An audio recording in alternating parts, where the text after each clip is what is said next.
Welcome to the Gaming Coop, the best space to talk about things that make you go, huh? Let's introduce today's players. Player 1 turns into a box, but only when he feels like it. It's Chris, and that's me. Player 2. Those puny little ants outnumber us 100 to 1, and if they ever figure that out, there goes our way of life. It's Anthony. Player 3. One Saturday morning at 3, a cheesemonger's shop in Paris collapsed to the ground with a thunderous sound, leaving only a pile of debris. It's Gabe. That was a good limerick, but I have questions. we'll get to it at the end. Player 4 is voicing Aloy in Fortnite. It's Kelsey. I fucking wish. That'd be great. Player 5. It would be most appreciated if you would allow me to consume a confectionery containing high levels of glucose, fructose, and artificial flavoring. It's Walsh. That's me.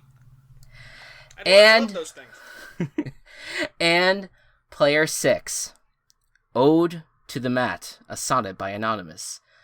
My heavy mat, you inspire me to write. How I hate the way you game, strum, and sing, invading my mind day and through the night, always dreaming about the big bee sting. Let me compare you to a sanctuary? You are more pleasant, jolly, and manger. Ice bites the debris of February, and wintertime has the great old stager. How do I hate you? Let me count the ways. I hate your bruising humor, wit, and smile.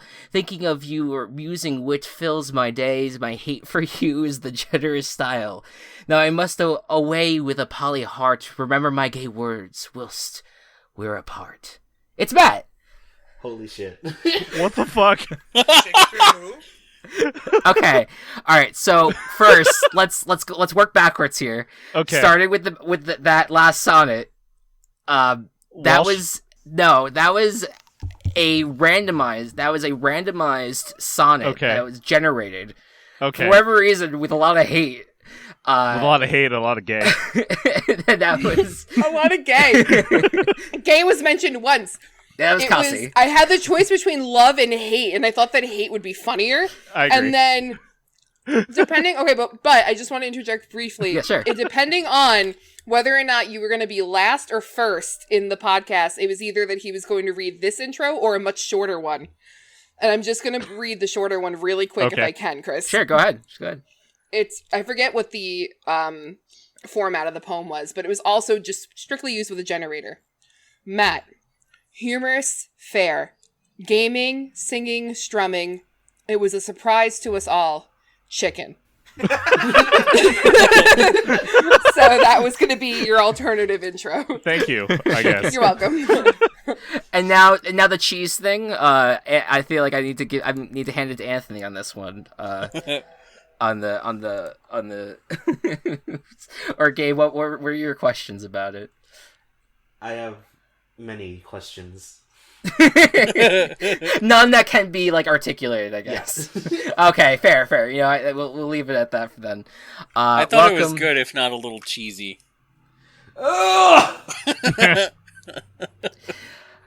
Welcome, everyone. Hope you're still with us. And welcome to the Gaming Coop Puzzle Edition. We're going to talk about puzzles, puzzle games, all things that make you think. This is a particular genre that means a lot to me, because I've played every game that we're about to discuss, which is awesome. And I love puzzle games. It's my favorite genre, so I'm very excited to be talking puzzle games. But the first game we're going to talk about is a recent game, the most recent game on this list, that doesn't necessarily qualify itself as a puzzle game. It's referred to as an action-adventure platformer, but has a lot of puzzle elements. And I'll take this away here, is It Takes Two, which came out a few weeks ago by Hazelight, who are the makers of A Way Out, which is a game we've discussed before. And essentially, the gist is that it's a couple that's on the brink of divorce, and their child does not quite understand, wishes that they could be friends again, and found this book of love that was authored by Dr. Hakim. And so and with the book present, she starts crying into these dolls that she made that meant to be her mom and dad. And the next thing we see is that the parents are actually turned into these dolls, and Dr. Hakim comes to life as the book, and he is there to help them and guide them to fixing their relationship and getting them back together. Now the story, when I watched the trailer for it, I was so excited about the gameplay, but the story is like, it was like enemy. I didn't really care about it. I ended up appreciating a lot more near the end of the game, but I gotta tell you, I don't think I've experienced a game on this level of craziness and absolute like constant changing of scenery and gameplay as it goes on in my life. And it's by far the best co-op experience I've ever experienced. It is a game where you are basically going through different parts of the house and the property, but there's much more depth there. There's also you go into like these just new worlds that are meant to teach certain lessons about cooperation. And some are just situations that the couple gets in and they have to figure out their best way to get out of it. And the best thing about the game too mechanically is that and they did Hazelight did a great job with this in The Way Out as well, where it's not like one of those games where one person carries the other. Both players need each other equally because each player gets like given different abilities during different parts of the game where one needs the other in order to advance. A great example of this is early on. The wife gets like a hammerhead, and the husband gets like nails, and the husband needs to throw the nails and stick them onto the wall, and then the wife can use the hammer to actually like swing on the nails to get to each different part of the platforming. And so there's a lot of different puzzles like this, and a lot of use of the environment that is used throughout the game as well, that I think is really interesting and like nothing that I've seen before in a video game. And overall, it's just like this mishmash of amazing level design and really interesting mechanics that makes me want to play it again as a different character. I played as May the first time, and who's the wife, and I want to go back and play as the husband, as Cody, this time, the next time I play it, because it is two completely different experiences, but no matter what, like, it is this 20-hour, what felt like 20-hour game that is just one point after another. It was me and Anthony that were playing it at his house, and Kelsey was there watching for a good chunk of it. And constantly we sat there and we were like, oh, this is so cool. Oh, this is amazing. Oh my God, this looks so really cool. Constantly from like the beginning kind of is a little slow, but then it really kicks in as like the second level comes in, and as the third level goes, fourth level, and then you kept on finding surprise after surprise after surprise, and not expect, like, they provide you with this opportunity. You're like, no way, are they actually going to make us do this? Oh my God, we're actually doing this. Like, there are so many moments where it is just this phenomenal,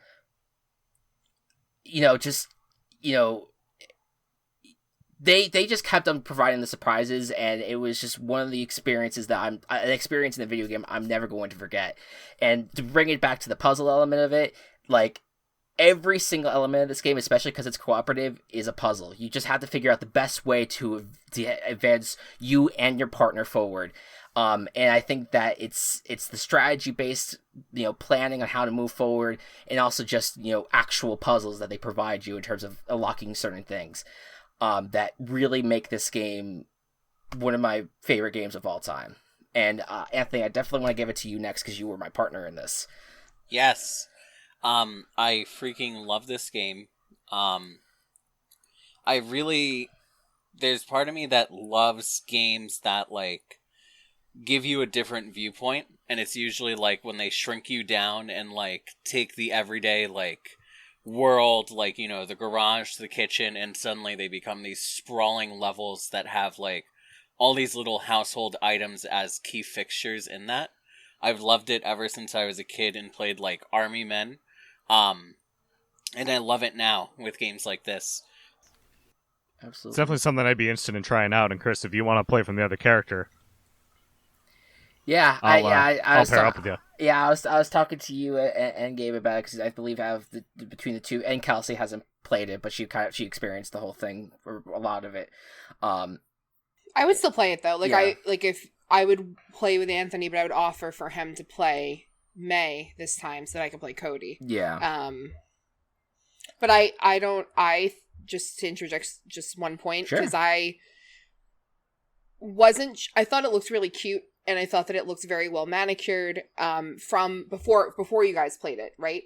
And then experiencing it and watching you guys play through it, the value of this game at $40 to play is insane to me. Like, that is what blew me away.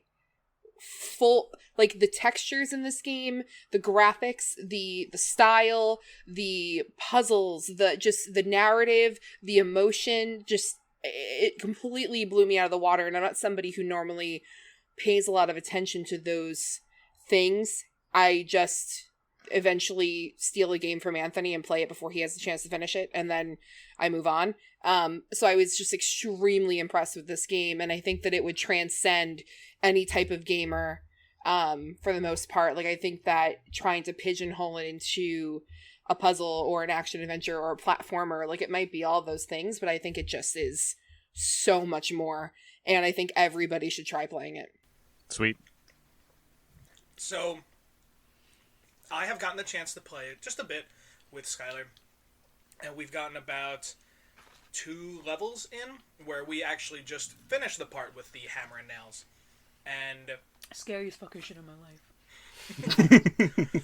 and it was incredibly fun. I mean, coming from a previous perspective of coming from like a Way Out, which was much more grittier and action based, this feels much more, even more cooperative than the last one, and feels like you're really able to connect and work with somebody, and it really has like a heart to it that's really fun in its gameplay, and I really do recommend sitting down and playing it with somebody, because you really just kind of lose yourself in it. It just becomes really fun. Sky was saying that not to forget the part that like there are parts where you do have to fight. I mean, we got to our first boss fight, and I was immediately like, whoa, there's, like, boss fights in this game? It didn't feel like that kind of game at first, and it continuously, I mean, I can already tell, just by only playing 2 levels, how innovative each level is going to be following it, and just how it is going to continue to adapt its play style and the way that it works. Yeah, and just to and plus, like, and you guys said you got to the end of the hammer and nail part. Like, that's, like, I kept on saying when we were later in the game, like, how insane is it that we, like, that it felt like ages ago that we were in the hammer and nail part, because this game is like, when sometimes the games exaggerate when they call themselves an adventure game. Like, okay, yeah, you go through a story and have like a heavy story, but it's not like you're going into these, like, you know, wide changing areas. No, like, the game feels different by the time that you get to the later parts of the game. And it's just because you're in a new area and it's mechanically different, and you are doing different things and you're experiencing different things. You know, in terms of in terms of like, if we're going to be criticky about it and wanted to be like a little bit on like levy a little bit of criticism, the story is good, and I was sobbing at the end, like, I mean, because I just cry at everything, but oh my god, it was a nightmare. I was bookended by just weeping people.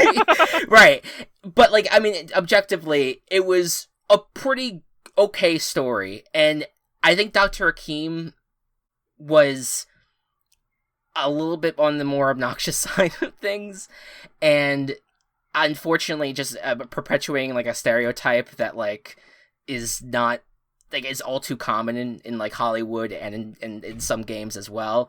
The spicy Latin lover. Right, like it kind of it's very it's so overdone, and it kind of I've had, you know, certain like Latin or Hispanic critics online being like, yeah, it's not great. that part's like that part's not fun, but like putting that on the side, like I do feel like the story does the gameplay does complement the story and make the story a lot better. It makes it raises it a lot more. Like, if this game had really bad gameplay, the story would stand out as being not as great either. You know, but the fact that the gameplay raises it to such a level that makes it so much more, you know, that makes it so much more of a enriching experience, that I think that it kind of makes up for that. But I do like, yeah, go Cubs, Gabe and Kelsey. Like, definitely, whenever, obviously Kelsey, you probably need a break from it because we spent a whole weekend on it. But no, I just the more I think about it, I just think that it was like really, really cool. And I think that when you talk about the story and the gameplay, I think that it's important to highlight that it's like the way that you play the game evolves as their relationship evolves and as they uncover things about themselves or their relationship or come to resolutions or don't come to resolutions, that it directly correlates to how difficult or easy or convoluted the gameplay is. And I think that that's really realistic to being in a relationship, to being married, to being in a long-term partnership with somebody, that it's the challenges and having to compromise and just all these different things. I think that it's like a masterclass in getting through being somebody's life partner, because that shit can get old real fast. Yep. And like, you have to be gracious about who you are and who they are and pursue that. And so I think that the game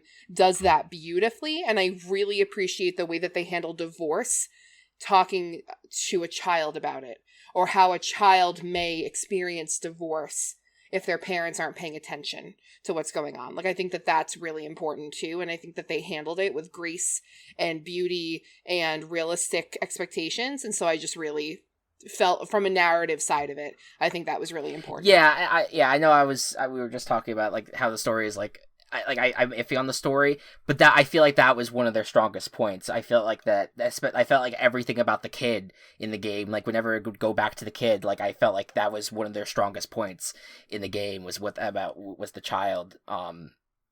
Because I do think that like she plays such a critical role, even though she's not experiencing the adventure. Like she's there in the peripheral. I hate her hairline. That was a talking point. That Kelsey said that she looks like Pete Davidson. It's she does look Pete Davidson. So it frustrates me. I'm like, why? Yeah, they made an ugly kid.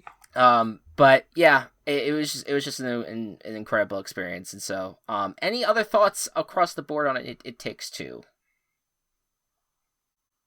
No, I think just the way that it succeeds in being an adventure game, while not being like a $60 wander the desert for hours kind of game.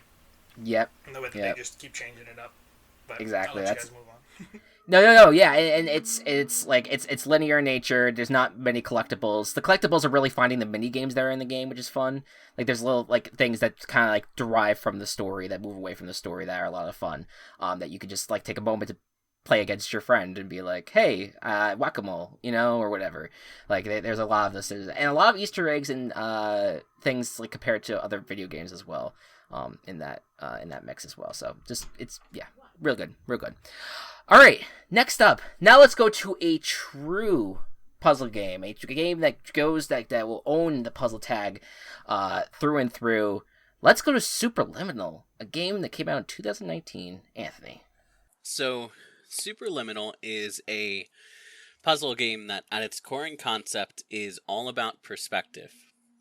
And there are pretty significant spoilers about the end of Superliminal, so this is your last warning to avoid anything significant.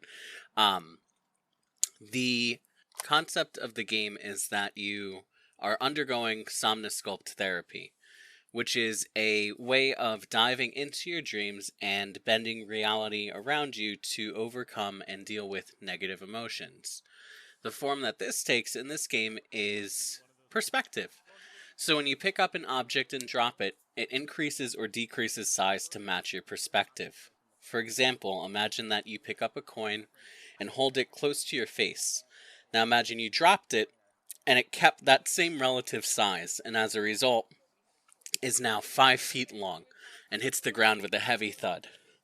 So, in Superliminal, you complete the first level and wake up and slowly realize that you're still in therapy.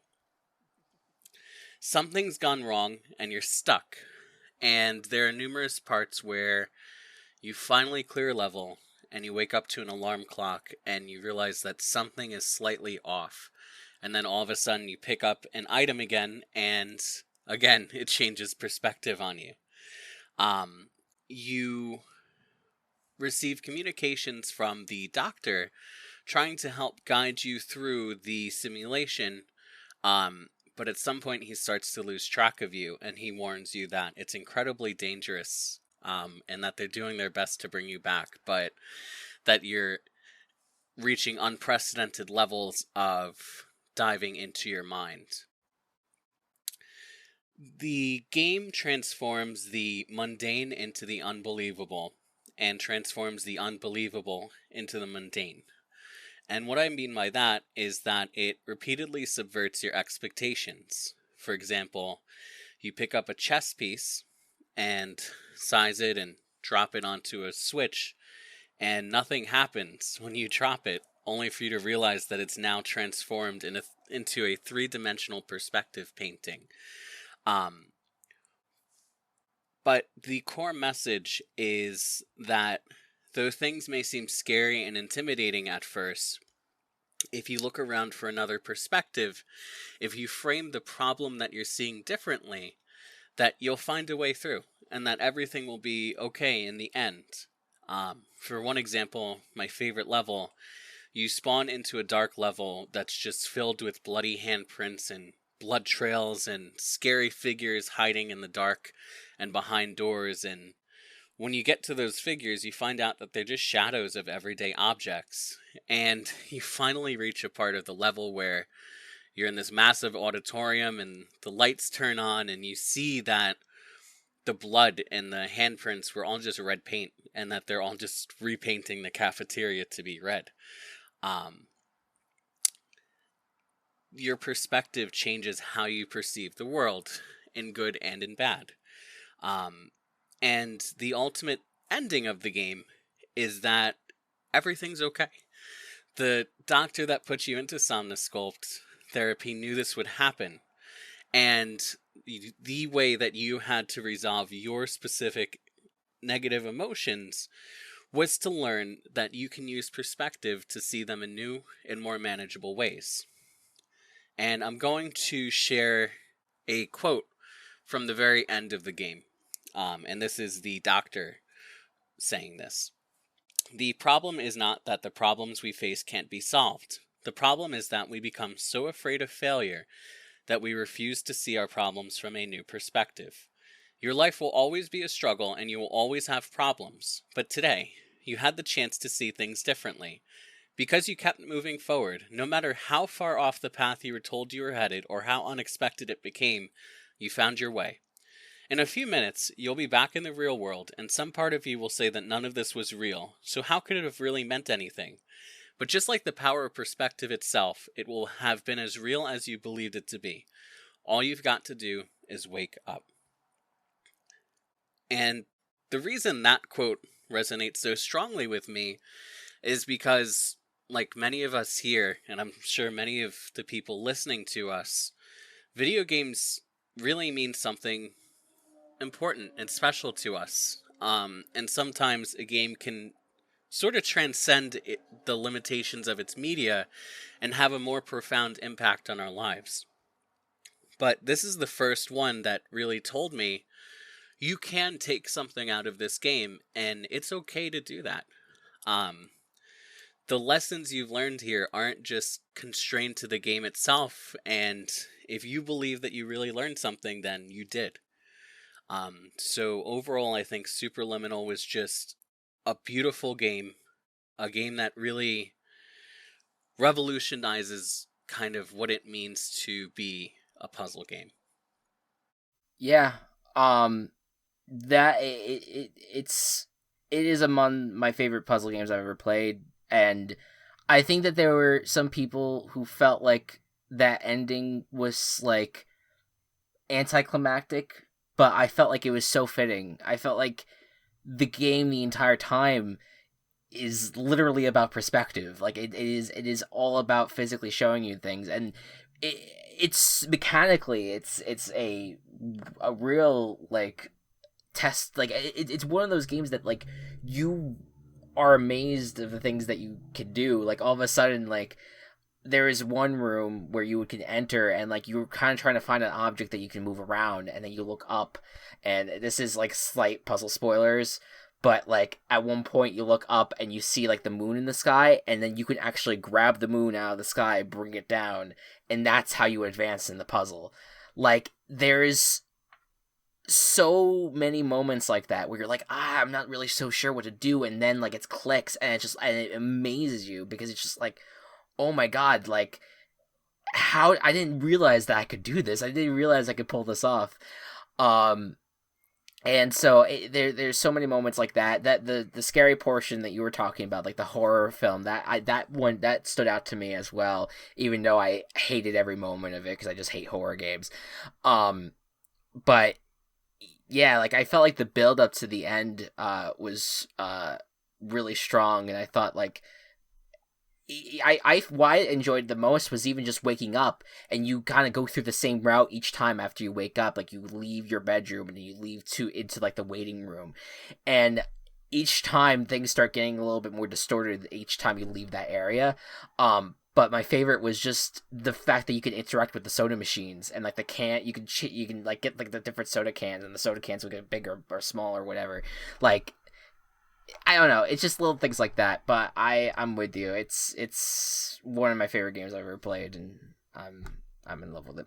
I've watched a playthrough of this game, and I just watching it, it is very, very creative in the way that it forces you to think and really change the way that you're used to looking at things, because it really is that kind of, if you've ever been like a kid or something, and like you close one eye and then like you pinch your fingers as if like, I can squeeze these things or like pick things up in the distance. It really takes that idea and cranks it to 10 and it really just takes it in a very creative way, where even if you are listening through this and you don't care about spoilers, I would probably still recommend playing it or even just watching somebody play it, because it is a very, very fun experience. It definitely has that feeling of like, oh, this is a normal test, and then don't worry about that unnormal thing that happened, you're fine, and then you go down the rabbit hole. Yeah, it's very much related to like Portal and stuff like that. It is a super quick game. I played it in like one sitting, and it was I was emotional because again, just I can't help but be emotional. We'll play games, but that's just what it'd be. But it was because it had such a good overlying message, but it was also just so exhilarating and so fun because it was so like each puzzle that you solve was just one like wow moment after another. And I love how it used its environment very well. And again, very Portal vibes I get a lot from it, and Stanley Parable, big Stanley Parable vibes I get from it. Stanley Parable kind of wasn't like, it was more of a walking sim in nature, but like it's still like that's what this game is though. It's a walking sim and puzzle game. Yeah. Any other thoughts across the board? Matt, you said you were interested in Superliminal.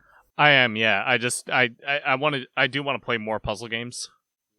So this one, and then there was one that I saw a playthrough of a while back called Quantum Conundrum, which seemed like in a similar vibe, and it was made by one of the executive producers who made Portal and Portal 2. Oh, okay. So, cool. Yeah. basically manipulating physics, in a bunch of different ways. Let's move on here if I can. Oh yes, we're moving on to making people fall on the ground and making big holes appear. I adored this game, even though it's super not talked about a lot. Donut County. Gabe, take it. Compared to the other topics we've talked about, this is the one that's going to be super short. It's just like the game. It's nice and short. I managed to beat the game in like 2 hours, I think. Mm-hmm. So Donut County. Donut County is a game where you play as a whole and you have to swallow things up. I won't go too deep into the story because it's really simple, and in case you ever want to play it, just do it. It's super cheap and it goes on sale all the time. Is it on Steam? It's on Steam. It's on. I think it actually was a mobile game. It came out as a mobile game and on Steam. It's on Switch. Yeah, and on Switch. I played it through the Switch. So it does have touch controls, but you're also able to use the thumbstick. So that's neat. Yeah. So synopsis, I guess. You play as a whole, and there's various means of swallowing things up, and whenever you do swallow something up, the hole gets bigger. And you start off as a very small hole. So you have to swallow up like grass or like bricks or just small stones, just anything to make the hole bigger. And as the game goes on, as the level goes on, the hole gets to a massive size where it swallows whole buildings.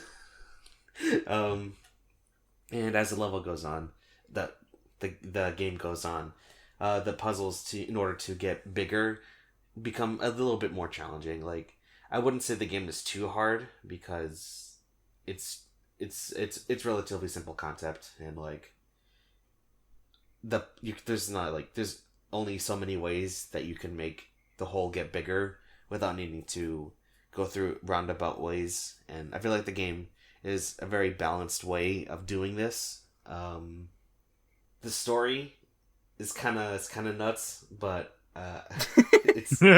it's actually really nuts. I will say, raccoons are in the game, and I love raccoons. My favorite animal. Yeah, immediately that was like a connection, love at first sight, basically, with this game. Even though the main raccoon is an asshole. Yes. Yep.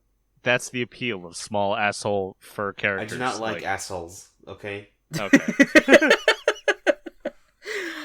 I adore this game. I played this on stream once. I watched you play it. I did too.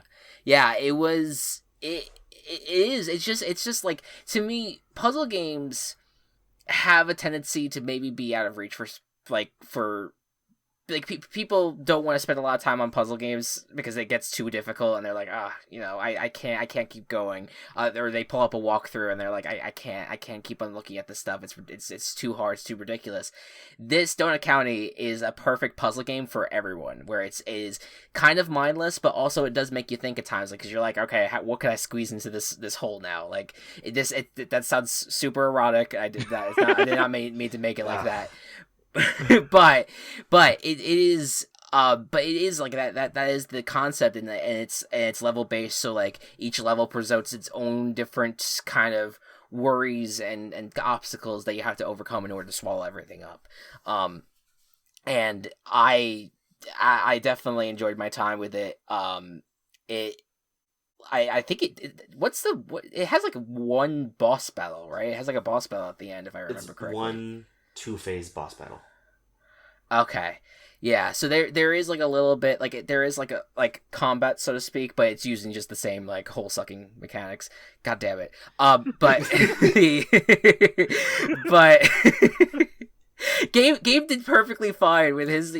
For me, I'm just like keep on poking at the dirty gutter at this point. Poking at the holes. Yeah. But no, to me, it's like one of those games that like no one should shy away from this. If puzzle games intimidate you, like this is one of those games that's just like it's super straightforward, super fun, super cute.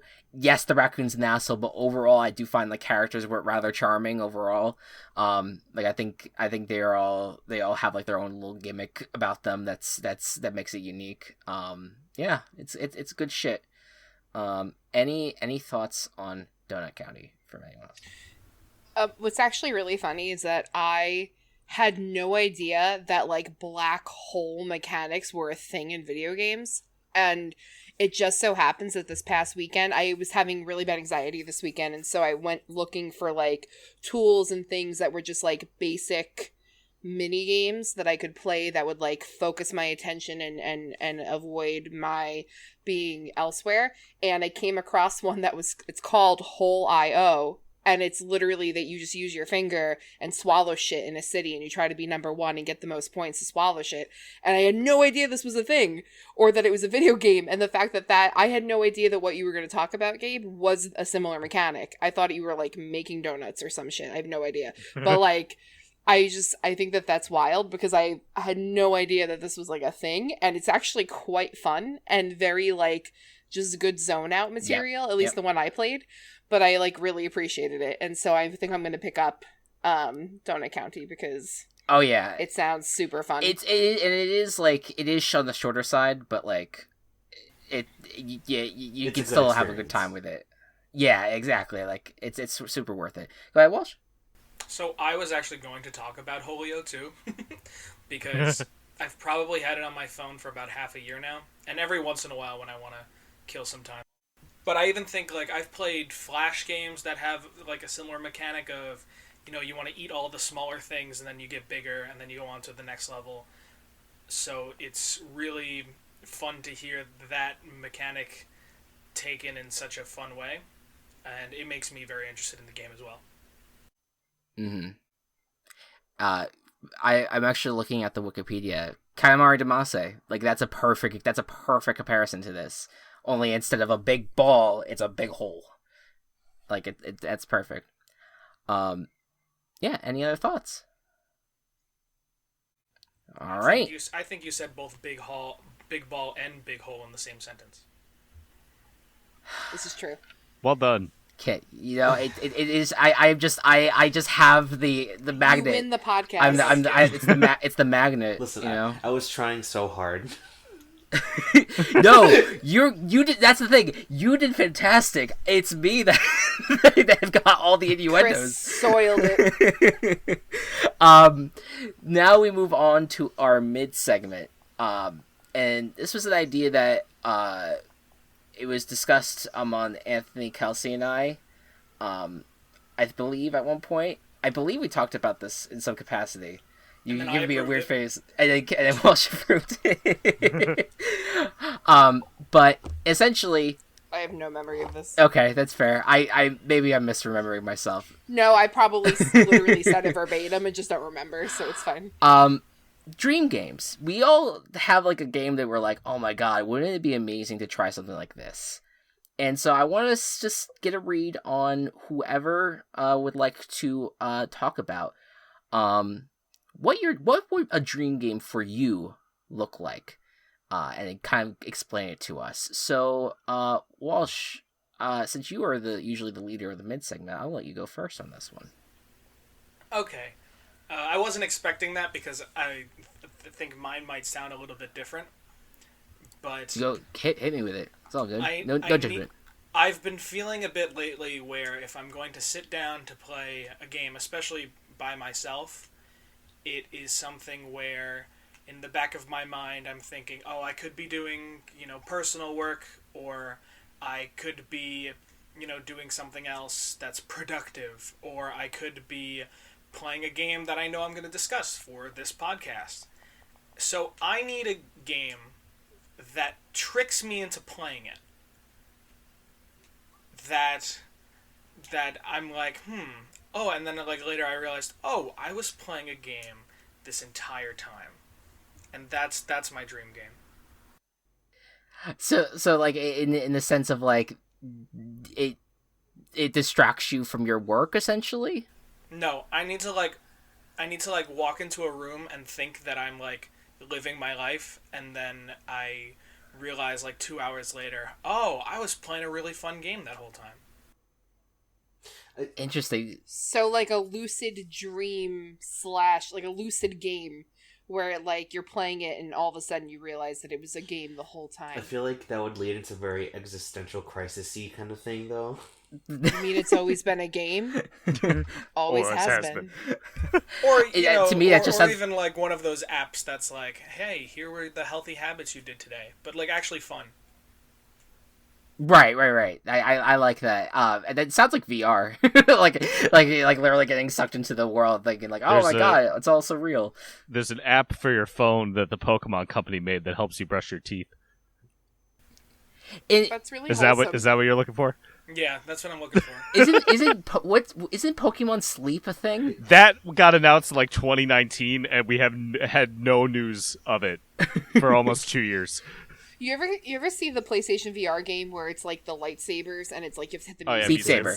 So it's there you go. I didn't know. I've never played it. Yeah. I said the name. So it's like Walsh is like playing Beat Saber and he's like, wait, this isn't reality? And like, wait a minute. I thought I was getting paid a shit ton of money for this. You mean this isn't my homework? What's going on?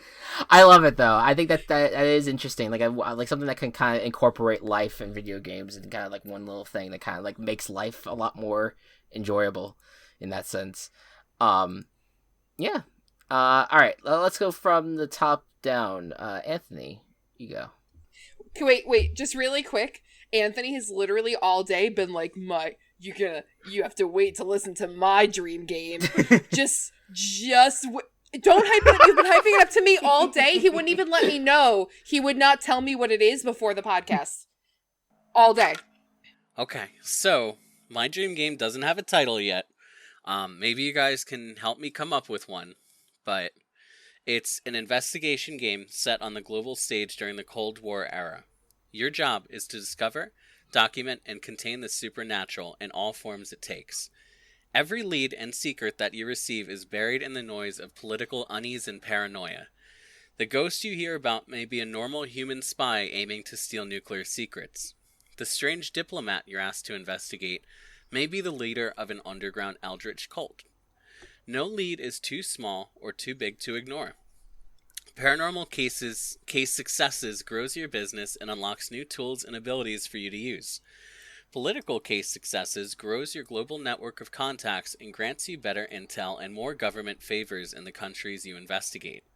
Failure can set you back and cost civilian lives, regardless of the threat's nature. There are many ways to lose the game, such as agitating global nuclear destruction, to going mad, to releasing an extinction-level paranormal threat.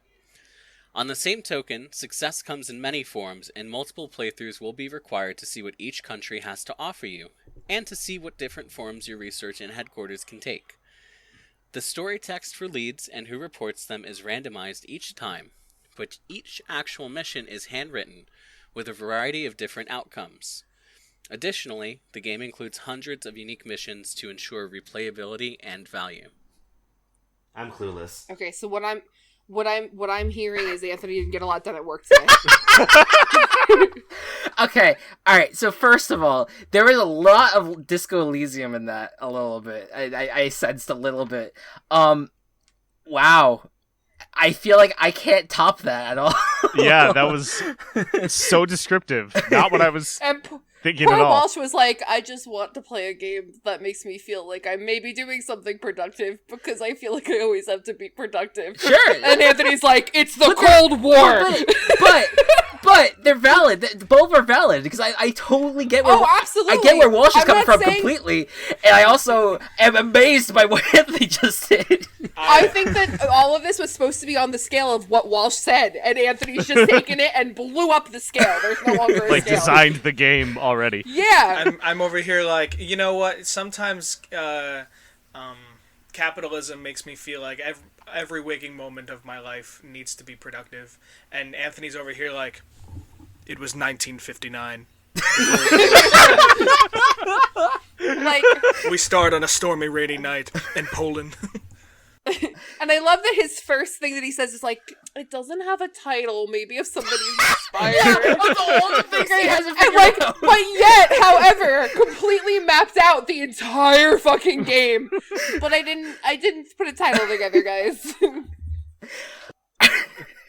See, Well- I thought at one point you were going to like this actually was a game. Like that's how detailed that you were. That's what I thought. I thought you were just like reading a like, description of a game okay, that is already this- exists, and that was Is this the bit. Metal Gear? Is this Civ? Is this Yeah. So if there are any game developers out there that are bored and want to buy an idea, we need to pay our mortgage this month. So let us know. Yeah.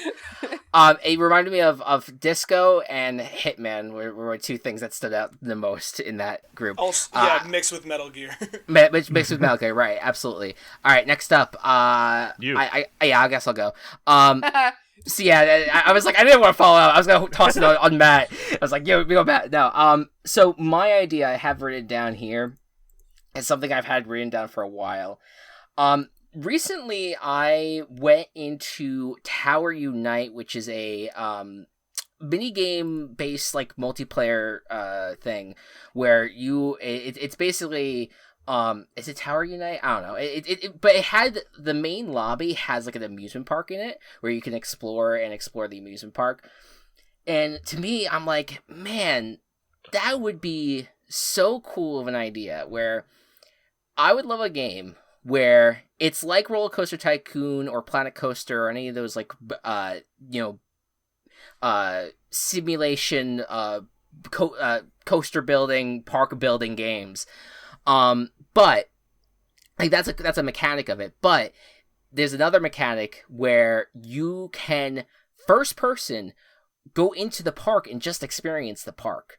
I would love an experience where you can, with your friends, like what you have created a park, and then you go in as if you are actually attending the park and ride the rides, play the games, earn coins, spend them on like cosmetic stuff, like a game that it just like is a very wholesome multiplayer experience in an amusement park.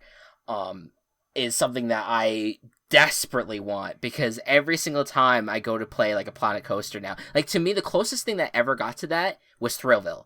Thrillville and Thrillville Off the Rails were two games where you were building the park, but you also got to experience the park. You got to ride all the rides. You got to play the games. And all of it helped along your way to advancing in the game, but it was not multiplayer, and obviously it's a dated game now.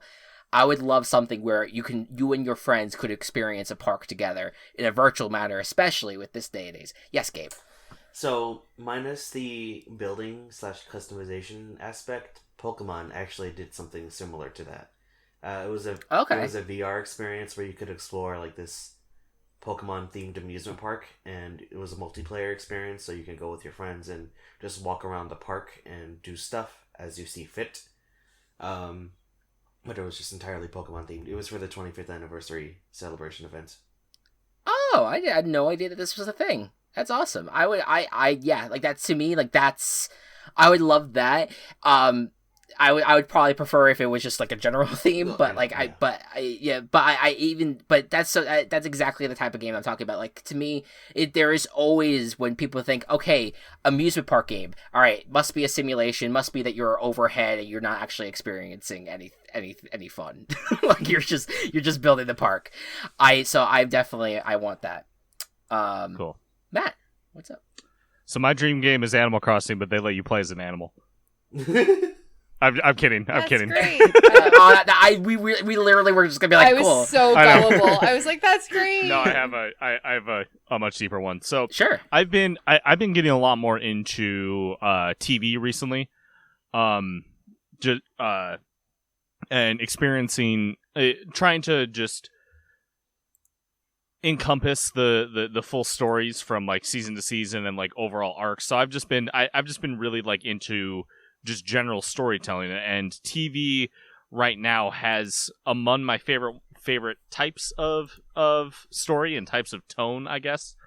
When it comes to, okay, it's a more lighthearted thing on the surface, but when you dig deeper, it's got some serious emotional depth to it. Bojack Horseman, as an example, my favorite TV show of all time, will always be. And I basically want a game with a story that will hit me on the emotional levels that Bojack hit me at. Sure. Because at this point, nothing has. Mm-hmm. Just where it's, and I want to see how that would be translated into a video game, because you can watch BoJack and see what the characters are going through and maybe relate to what the characters are going through, but you are not doing that. It is, you are you're an observer rather than a participant, where in a video game, you are participating. All of these things are happening to you. And with the subject matter of BoJack specifically, probably not the best thing to put into a video game, with it being depression, drug abuse, and Sure. a lot of other things. So not the subject matter, but the emotional weight that comes from that comes from that stuff, while still being in like a I guess fantastical world. That sounds like that would be an interesting like text-based game, like not quite a dating sim, but like just a interesting visual novel. Yeah, that's what I was looking for. Visual novel, Yep. Exactly. Like I feel like that definitely would capture that kind of like that emotion and raw storytelling that TV show had. Yeah. Yeah, awesome. Love that. Kelsey, I believe, is next. Okay, so it's an investigation game that takes place in the Cold War. right.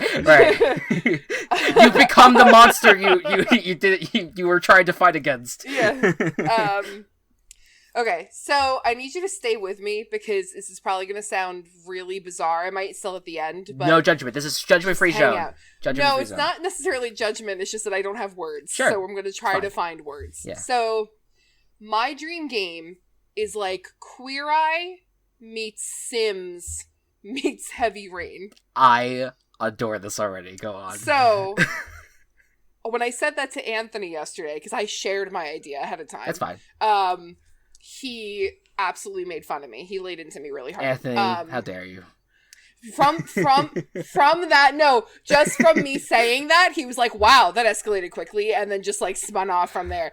But essentially, I love life sims, but I don't like Sims. And when I don't like the Sims game, like the computer game, like the normal Sims. I've played the mini game, like the side games or like the GBA games. I've loved those. Herbs busting out, all those. Yeah, but I don't necessarily like. I've tried playing like the regular Sims, and I don't love it. However, I really love games that give you like an obnoxious amount of autonomy over your character and decisions, and I want a game that's styled like Heavy Rain, and that's like super hyper realistic, and I want to be able to play my character, design my home, choose what I'm doing in my life, choose whether or not I have a family, choose my occupation, choose my acquaintances, but I want to be like a somebody who like does makeovers, kind of, but in like the makeover formula of Queer Eye, in that it's like they touch on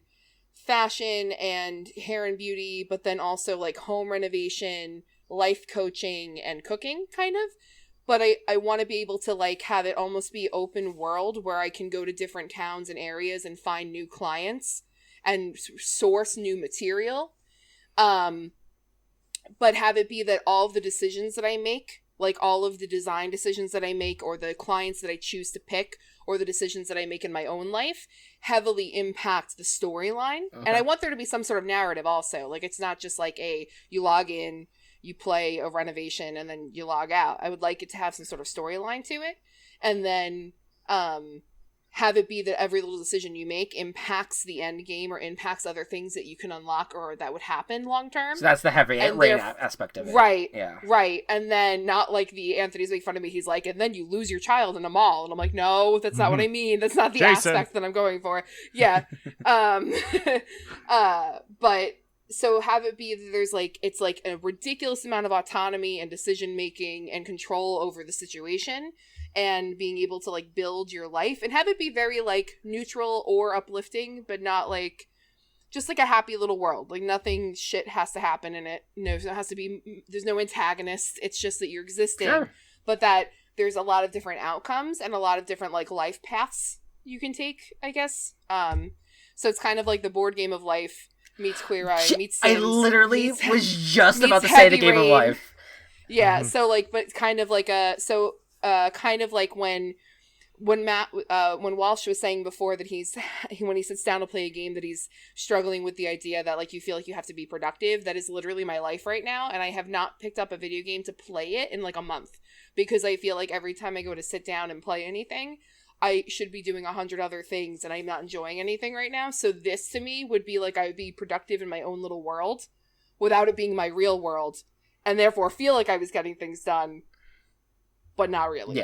Yeah. So my life would fall into disarray around the game, but I'd be very accomplished in the game. Yeah. No, I understand. So- That's the hope, right? Like that's the dream. Go ahead, Walsh. And go go ahead. Sorry, you keep going, Kels. I was just gonna say that I don't have a title yet. Go ahead, Walsh.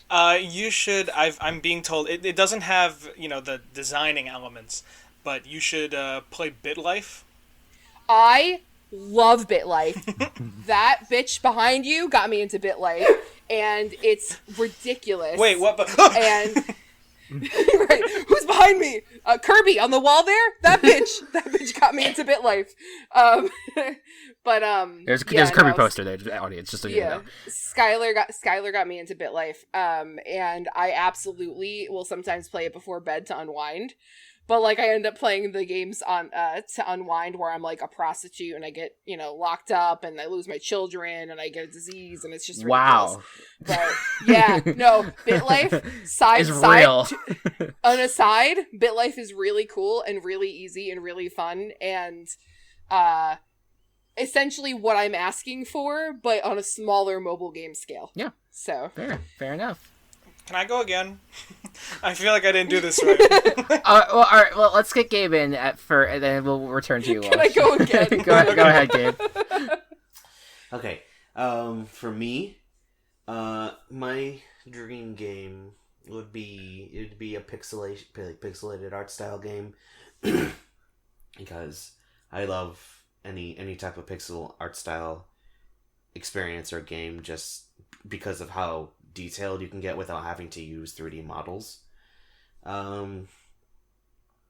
Another underutilized idea that I'd love to see more of is like pixel games but from an isometric view, because like the games like Sonic 3D Blast, they use isometric view angles really well, despite the game not being the greatest. But like with the Sega Saturn version, that game looks gorgeous. The soundtrack is gorgeous. Just everything about that game is gorgeous, but the gameplay is trash.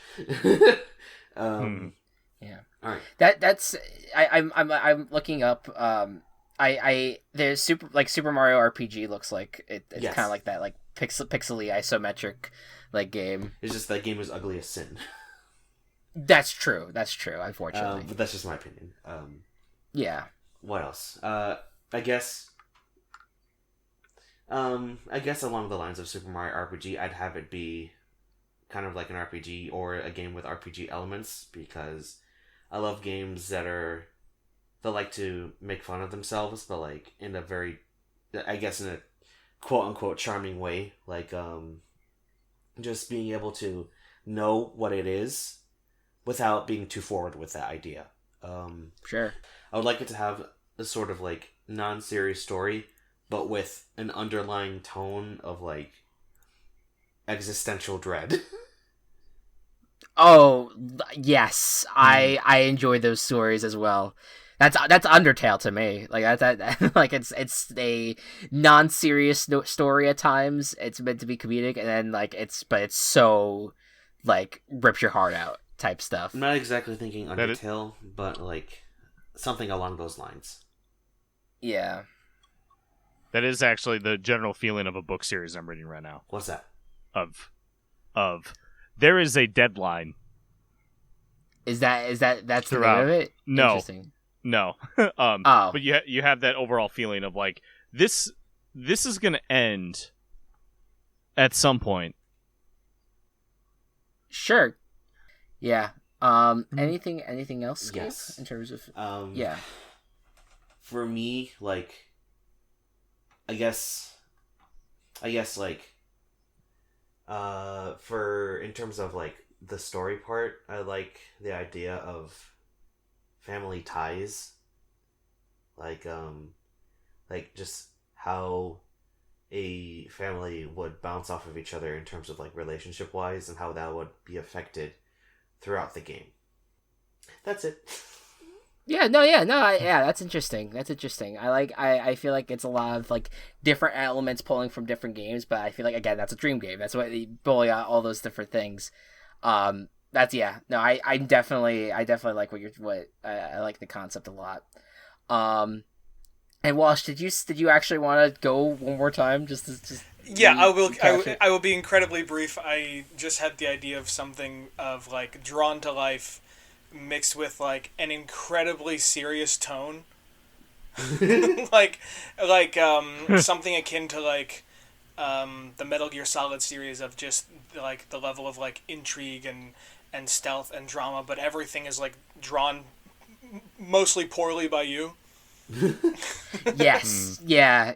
I love the SpongeBob variant of the Drawn to Life games. That was the only thing I think I had experience with that series. But no, I that would be great. Like it's just something that's like like you're just like I just want with my last breath I bestow upon you my estate, and you just look, it's just like a cartoony smiley face guy that's just like, huh? Okay. Like it's just something that you drew up just randomly. The other thing I wanted to say is everybody send me their dream game idea, and then we'll see which one is going to be the next table party campaign. Oh God. I mean, to be fair, mine is kind of a campaign that we have had gone on and off mic. That is true. So, yeah. But I mean, I could go on about this, but that's kind of the magic of tabletop stuff. It can be whatever, and then we just improvise. I think Anthony's World is probably the perfect TTRPG. Oh, that was the one that I first thought of, and I was like, yeah, we can do that. Yeah, absolutely. All right. Let's move forward back into the puzzle games. And what we're going to do, this is an interesting one. I kind of like what Kelsey's going to do here. It's not quite a puzzle video game. It's a puzzle within many different video games. An appreciation post to Simon. Kelsey, go ahead. Yeah, so Simon is probably one of my absolute favorite base games of all time. I had a Simon game growing up, like a little mechanical one, a little electronic one. And my favorite thing to discover in video games is when they include some sort of Simon contrived mechanic in the game. And so I've experienced it both as just a mini game that you stumble across in the game, but I've also experienced it on the level of it being a puzzle that can be solved or must be solved in order to earn a reward. And Simon, for people who aren't sure of what Simon is it's the game where it's essentially a memory sequencing game that you have to replay the memory sequence. So it's the 4 colors. So it's red, yellow, green, blue, usually. And then you must, Simon tells you hit red, then he says hit red, blue, then you hit red, blue, and you go back and forth until I believe that the largest sequence you can do in a basic Simon game, I think, is 36 choices. that you have to replay back. I think that's the highest you can go, if I'm remembering correctly. But anyway, I think that probably every single person here and who plays video games has probably come across a Simon-like game or puzzle in their games before. Some that I was able to source online was apparently the Star Wars VR game uses this. There is an upcoming Apple Watch mini game that people are looking out for. World of Warcraft, Indigo Prophecy. Keep talking and nobody explodes, nobody gets hurt. I didn't even play it. Nobody explodes. Nobody explodes. Among Us. Yeah. Chris and I grew up really loving and playing Sims Herbs game, and there's a mini game in there that's the fiddle game, and you essentially have to do memory sequencing for the fiddle game, in which the little fiddle guy plays a couple of notes and you have to play back the same exact ones in order to win a prize, or you master the game over time.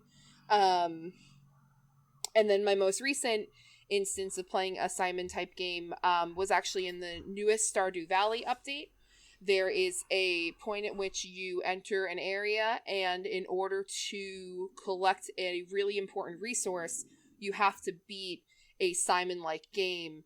The only issue with that one is that instead of building off of the sequence with each round, it starts a brand new sequence every time. So that's a little bit trickier. I have not played the Among Us or the Keep Talking and Nobody Explodes Simon-like minigames, but I've heard that they are much more complicated than the basic Simon, and therefore Among Us is as complicated. Okay, yeah, but definitely more than just press the button as I press it, or highlight the color as I. Sure, it's a different concept a little bit. But I think that if we look at puzzles as like an actual puzzle, like a jigsaw puzzle, and you're essentially rebuilding an image from memory with scattered pieces, that I think that memory games and memory type mechanics are at their core, like the base idea of puzzles. Mm-hmm. And I feel like Simon is unique in that it frequently comes up and is frequently called upon in video games as this kind of like immortal puzzle that is just always feels fun when you come across it, and is constantly being reinvented into fresher scenarios in games, and I just really love it. It's one of my favorites. I consider myself pretty good at it, and I think I love coming across it where somebody's figured out a unique way to implement it into a game. Yeah, absolutely. Gabe, go ahead. I've actually experienced something like that recently. Whenever Matt would come over, recently, he would be playing through the Sly game, Sly Cooper. Most recently, he's been playing Sly 2. What is it? Honor Among Thieves? Band of Thieves. Honor Among Thieves. Okay, the third Band one. of Thieves.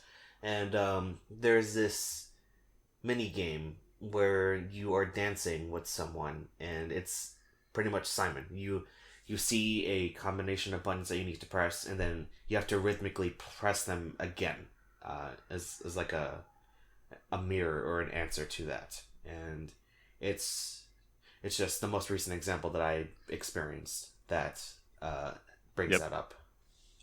Yeah. Yeah, I swear that there are probably more examples, but I just cannot, for the life of me, I've been going for like 4 days. Hundreds of examples. Yeah, I've trying to remember. Anytime where there's a sequence of buttons and you have to press them in that order. Yeah, for sure. But it's not even in buttons, like I said, like buttons on the controller, but even like in the games, like fiddle, like the fiddle game is literally you're playing a fiddle, but you're just repeating what your fiddle, like it's kind of like they're doing like a fiddle off in the Herbs game, but that person plays a few notes and then you have to repeat the notes and the same little notes back, and it goes back and forth, so it's a little bit of a different take on it. I was gonna say Dog's Life, kind of not really like repeating, but the trick game where you have to repeat what the dog does each time, like that's a little bit memory of a memory sequence game, although it is a different trick each time, so it's not necessarily the same inputs just tacking on. It is different each time. For what I understand of it, because I forget. Oh no, I actually 100% of it, so I definitely played all of them then. But yeah, any other examples out there that you guys have of Simon in video games? Go ahead, Walsh. Well, I also just wanted to say I appreciated Kelsey seeing me slowly raise my hand and then for a question and then being like, now for those who don't know what Simon is, and then like my hand immediately like going down because I was like, well, I knew that you would know what it is. It's just that not everybody remembers that it's called that. The most known is Simon Says. Yeah, that's I guess that's more how I know it as, but yeah. I don't think I ever thought of it as like. It was just like, oh, just one of those puzzles, you know, it was in a part of my brain that was under all of those puzzles, like, oh, the one where you have to slide it around to make a picture, or I don't know, a billion other mini games. But the Simon Says games are always very fun. But I really was like, ooh, what indie game is Simon? What is this about? No, I loved it because when Kelsey pitched it to me, I was just kind of like, that's an interesting take on this like episode, but I kind of like it. I'm interested to see. I feel like Kelsey delivered on that. It's actually funny that Walsh would say that or that Gabe also said that is commonly referred to as Simon Says, because I thought this was really funny. When I was looking for information on what games have this kind of mechanic in them, there was like no information out there. Like, I don't know why. I just feel like for something that's so prolific, you'd think that it would be like somebody who writes for a gaming publisher or something would be like, here are all the games that Simon's included in, and there's nothing. Sure. So, but what I did on the Simon Wikipedia page, there's like in popular culture and they list everything, but for Among Us, they specifically say like Among Us has a loosely based game. However, most players mistakenly refer to it as Simon Says, and I thought it was funny that you guys just called it that, because a lot of people call it that, but the core game is Simon, and it's so funny that that's like, because all the game that we play when we were kids too is called Simon Says. Yeah. Simon Says this, Simon Says that. So it's like, I thought it was funny because I felt like Wikipedia, whoever wrote that, was like salty. They're like mistakenly referred to it as Simon Says. Maybe it's my favorite bullshit phenomenon called the Mandela effect. Oh, damn. There you go. Well, to go back to keep talking, that we were just talking about it off mic, but that's an interesting one because and me and Matt have played Keep Talking Nobody Explodes before, and the weird thing about that is that there's 4 color buttons, but the ones that flash are not necessarily the ones that you hit. Like, you have to refer to the person that's trying to guide you into the manual. Yeah, that go to the manual. It turns out it's the person that is trying to defuse the bomb. Yeah, that's it. So it would flash blue red, and I would tell Chris, okay, it says blue red, and Chris says, okay, you're gonna do red yellow. Yeah, exactly. Like, it's completely different colors. It's just like, okay, so it's like a complete mind game. I love, there's a lot of cool interpretations of Simon and video games. Like, I do appreciate it. Yeah, I'm just looking at some of the games I have listed here, like WarioWare, obviously. Like, that's just like that goes into all those little micro games. Simon's definitely. I swear that Simon was in either, I wanted to say like one of the Hamtaro games, or I remember a Mario game that I played, but I played very little Mario games, so I don't remember exactly. But I swear that it's everywhere. I remember, it's literally it everywhere. is literally everywhere. I the only Hamtaro game that I could see it being in is Ham Heartbreak. Yeah, but even like some of the Olympic games and Ham games might have been like a Simon Says type thing. I have to think of it. It might be like. Oh, maybe it's the diving mini game. There's a diving mini game where you have to it gives you the prompts. Well, maybe that's more like giving prompts, and you just have to like do the prompts in order to get the perfect score. I don't know. It's deep in there. It's still like a memory sequence though. Type game, which again is all built off of this basic concept. And then also what I just thought was funny is when I was trying to research this and trying to get more examples, apparently in Assassin's Creed, all of the like recollections of the main character are called memory sequences.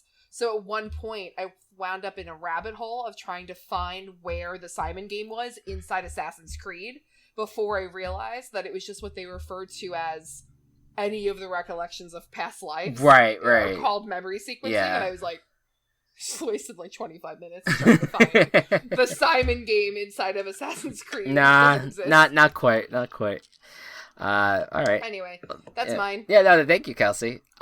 Next up, we got Scribblenauts, and the scribbler himself, Walsh. Hit us with it. Oh my god, we've been here for so long. I was like, who else is left? And I was like, It's- I'm We still got left. 2 people. Yeah, it's the two Mats. So yeah, Scribblenauts.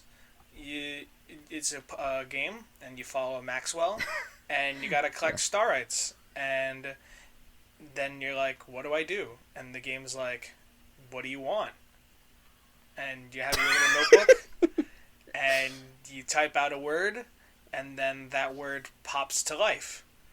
So you type dog, and then there's a dog, or you type a ladder, and there's a ladder, or you can type literally practically anything, and it'll pop into place. I played it originally on the DS when it first came out, and since then I haven't had too much experience with it. I know some of you have, either on the Wii U or so on as it has grown. But I mean, it is the game. It just really made you think creatively about how to go about solving a solution, because it wasn't just, oh, I have to figure out how to, let's say, look at this object very specifically in Subliminal, or I have to figure out how to use the specific tools given to me to beat this level. It's, I can beat this level in, like, there is no set solution. I have to figure out that solution myself. And it can be as simple as, oh, the starites, like a little high up. I can get a ladder. I can get a rope. I can get a jetpack, wings. I can choose anything that I want, which then allows them to put your starite in very ridiculous places, and then even being able to add adjectives to it. So you have a dog, but then you have an angry dog, and that angry dog will attack the other dog, and now it can lead to some very ridiculous kinds of puzzles. Yeah, I adore this game. I thought it was so creative. They did some like sponsor deals as well with like Neon Cat. They got Neon Cat like in the game. Like you can type in Neon Cat and it spawns, and it might be useful for something. I don't know. This is the first pronunciation I've heard of Neon Cat that isn't Neon Cat. Neon. Yeah. Well, I say it like neon as in like the colors. Right. I don't know why. But yeah, it is a really interesting game because it's the fact that it is able to generate anything that you think of. Like it's very unlimited in nature. Like it literally, there's a game called Scribblenauts Unlimited. Say that. Like that's the game that I play. That's the Wii U game.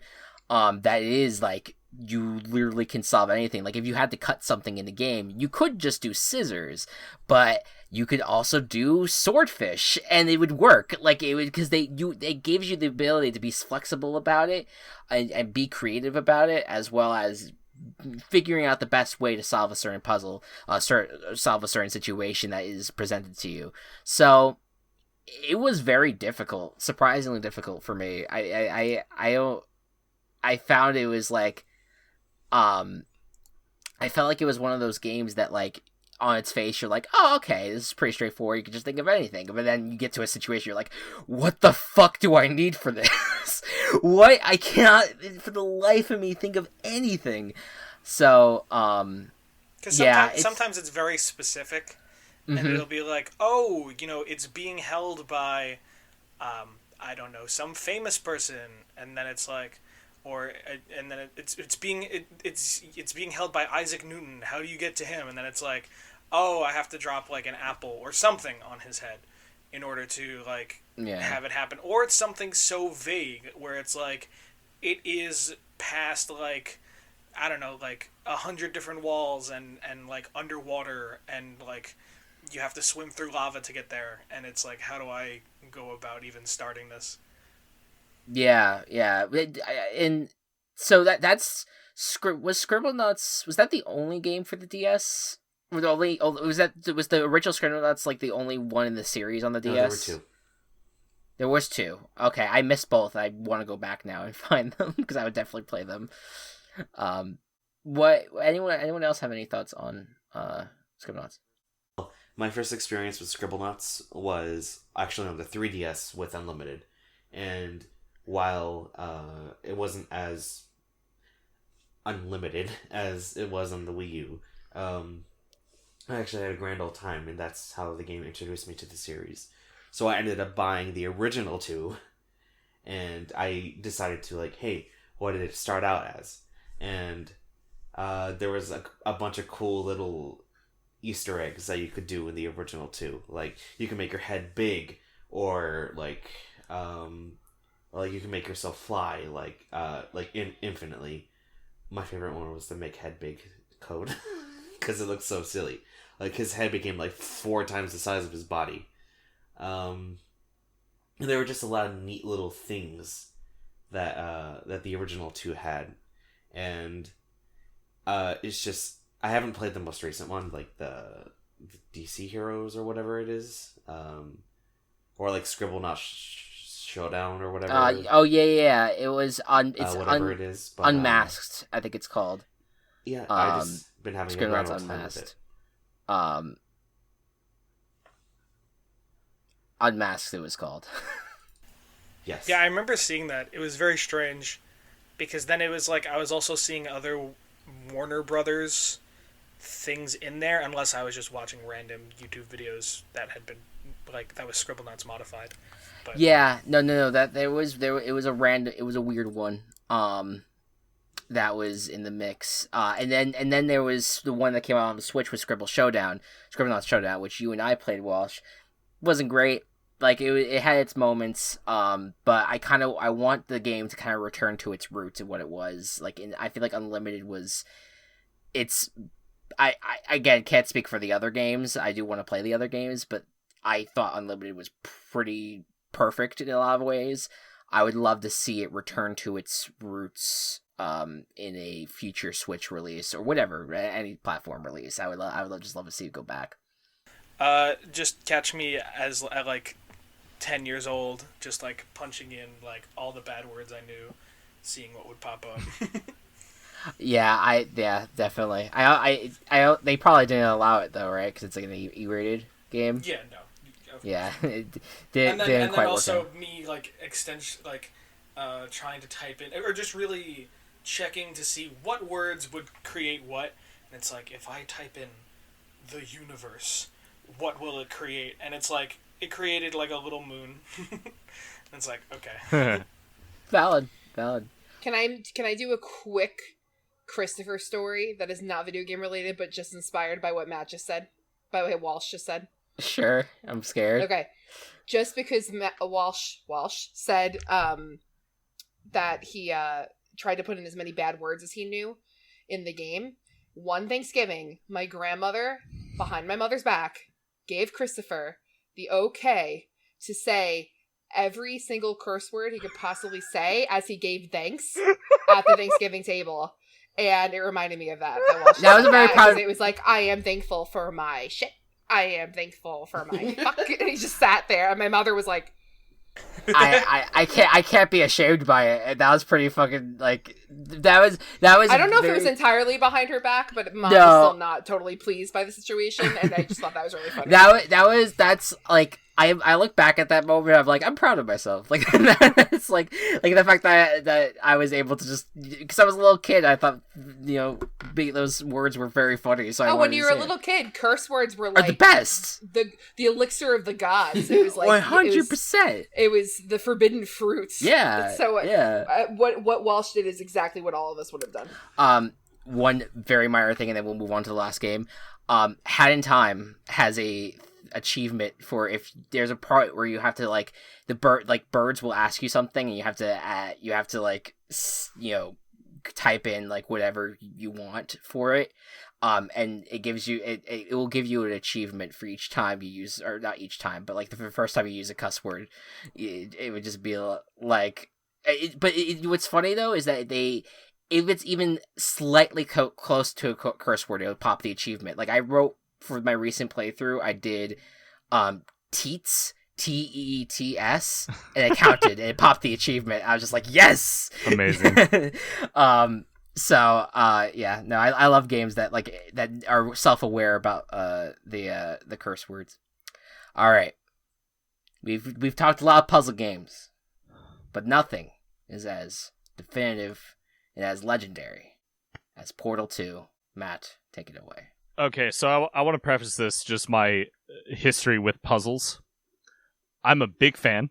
I do crosswords and Sudokus like almost on the daily type of puzzle fan. One of my quarantine games was Picross.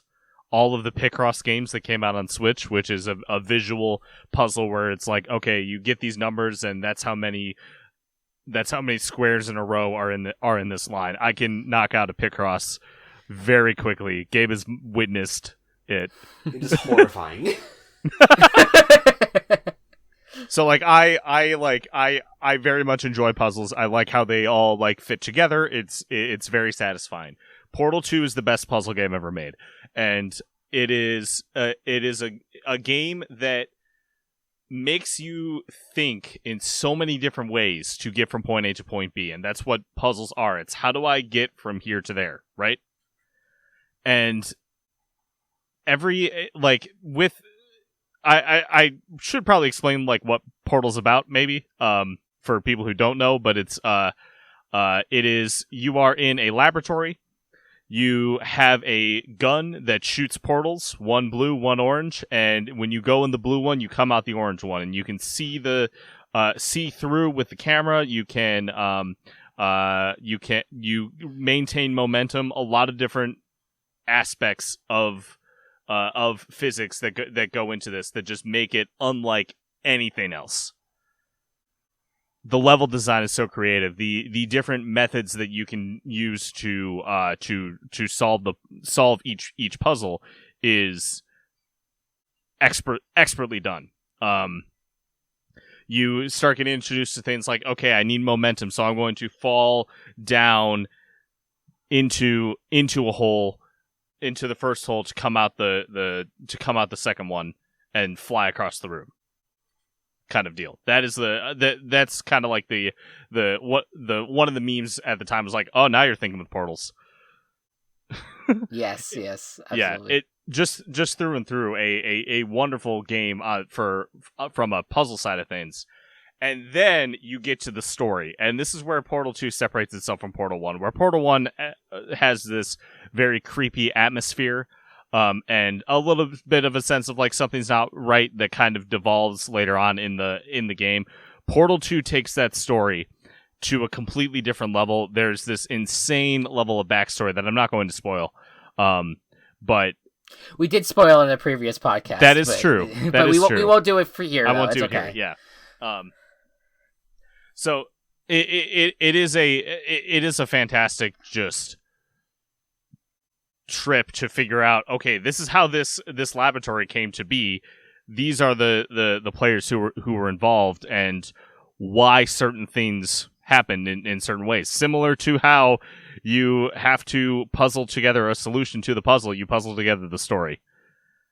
And one of the very ending, the final boss, in terms of like the steps that you take to get to that point and get to the conclusion that you have to make, is one of my favorite fucking things ever. Spoilers for the next like minute or so, but throughout the game, you learn how to do use different types of goop. One makes you bounce, one makes you go fast, and one creates walls that you can do portals on. And during the game and during the dialogue that you get as you're doing these puzzles, you find out that the white goo that lets you portal new walls is made of moon rock, made of moon material. And so at the final boss, as when you're about to like get the final hit on him, he knocks you away. He like in his like rage of power, the ceiling goes away, and in the back you see the moon, and you shoot the portal at the moon, and that is how you beat the final boss. It is wonderful, like execution from all of this. And I even like I talked about the story a bit. Someone else, Chris, you know them pretty well. Would you like to talk about the characters? Yeah. I mean, yeah, we talked about it a bit when we talked about our favorite relationships. And, yeah. But you know, GLaDOS is the main villain at the beginning of throughout Portal and throughout a good chunk of Portal 2, where she's like basically the mother of this facility, for lack of a better phrase. She's the one that basically puts you in these situations, puts you in the face of having to do all these puzzles. And in the beginning, you're assisted by a little what would you refer to him as? Like a core, like a robot, personality core.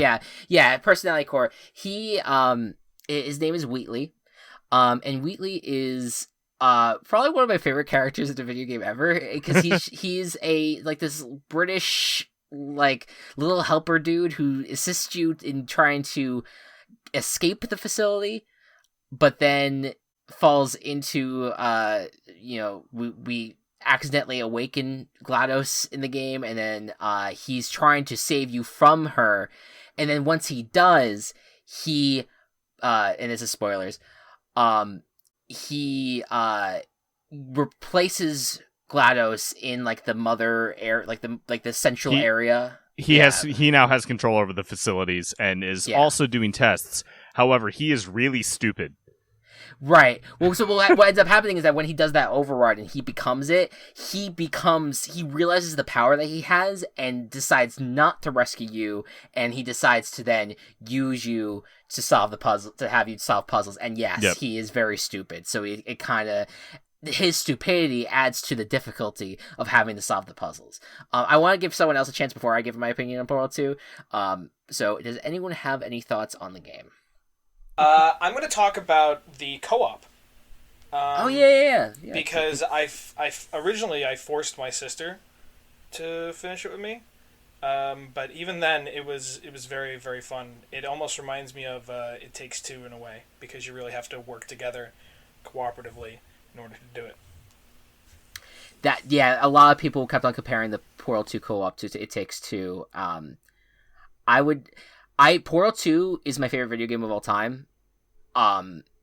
It Takes Two is the better co-op experience in my opinion, but that's just me. I think I can totally see where people would prefer the Portal 2 method, and that's totally fine. But going back to Portal 2, there's something about its gameplay mechanics that continue to wow me. Even I've replayed this game many times, and I remember, I forget who, it might have been someone on this call, was like, wait, you replay it? Like, isn't like all the puzzle solutions solved? Like, don't you know it? It's like, first of all, I'm an idiot who forgets things sometimes. So it will be like solving it again. I wouldn't have any memory of solving it the first time. Two, I also just love the story. I love experiencing that story over and over and over again, because it just gradually builds throughout the entire thing. It does such a good job of introducing Wheatley to the series, reintroducing GLaDOS to you as a player, and you go on much more of an adventure beyond even the facility as well. Like it's you throughout it, you are just trying to get through all of these issues and sort through all these issues, while also just all you're doing is portaling around. But it is also so intricately well done. The level design, the mechanics, all of it is just so well built around the story and game. And I think Kelsey, you're the only one who hasn't played any of them. I would recommend a try at it though. I like just giving a grand old try at some point, because it is. I literally don't know what's going on. That's okay. That's totally fine. But I appreciate it though. Like people have, between Anthony and yourself, you guys have absolutely been like You should play Portal. Hmm. Like, and I just keep going, no. It's fine. I just seem to never get there. No, it's fine. So- It's okay. No one, you don't. Is that the game with the cake? Cake is a lie. Yep. The cake is a lie. That was Yeah. that was a lot the first game more than the second. Okay. Yeah. But I know Anthony's always talked about Portal 2 as if it's one of his favorites. It actually was originally what he wanted to talk about before he realized the Go Cubs had claimed it already.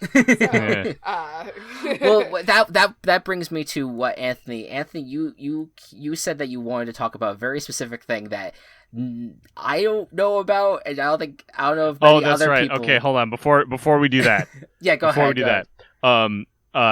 that, we mentioned the co-op a bit. The co-op is just there's another co-op campaign Mm-hmm. where you play two robots far in the future named Atlas and Peabody.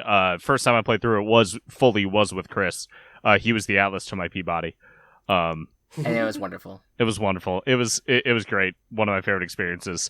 We also did another very strong memory I have of Portal 2 is Chris and I were recording some custom maps for YouTube or whatever, and Gabe texted me that he was gay. Oh yeah. And that was the first time that I knew. Yeah, that's one of my favorite memories too, because it was like we were just sitting there, and we're like, all right, are you ready to get recorded? I was like, wait, hold on, my friend just told me something. My friend just came out to me. Yeah, I was just like, oh, okay. Do you want to not record? Do you want to like to sort that out? No, it's fine. It was just like very sudden, like in the moment. I love that though. That moment gave you is now tied to Portal 2. Exactly, yeah. Is perfect. Yeah, no. By the way, when I say I enjoyed It Takes Two co-op more, it's totally the game. I loved Portal 2 co-op though too, because it was awesome. Because it is like it gives you the idea of like what is life after the events of the first game, where now the facility is being the main test subjects are robots. And now and they introduce new concepts. It's not they do pull new concepts out in that co-op experience. They don't keep they do keep some of the elements from the first campaign, but they do want to introduce new things, especially since you have two players. So one more note is the game is literally endless because they have custom maps. Yeah. So community created puzzles and maps, so you can literally play forever. Yep. It was I remember a Minecraft one that they made. It's like, yeah, interesting. All right, Anthony. Anthony, ruin our lives. Yeah, hit us with your lore. Okay, so now I'd like to share something called the Potato Sack. On April 1st, 2011, the Potato Sack bundle was released on Steam. It contained 13 indie games at 75% off their retail price. Some of the more famous games among these were Amnesia: The Dark Descent, Defense Grid, Killing Floor, and Super Meat Boy. That same day, each game received an update. Some received image assets referring to or containing potatoes. Others had ciphers. One game, Tokitori, which is not the literature club game, it's about cute little birds, had braille ciphers that referred to latitude and longitude coordinates, which then contained even more clues.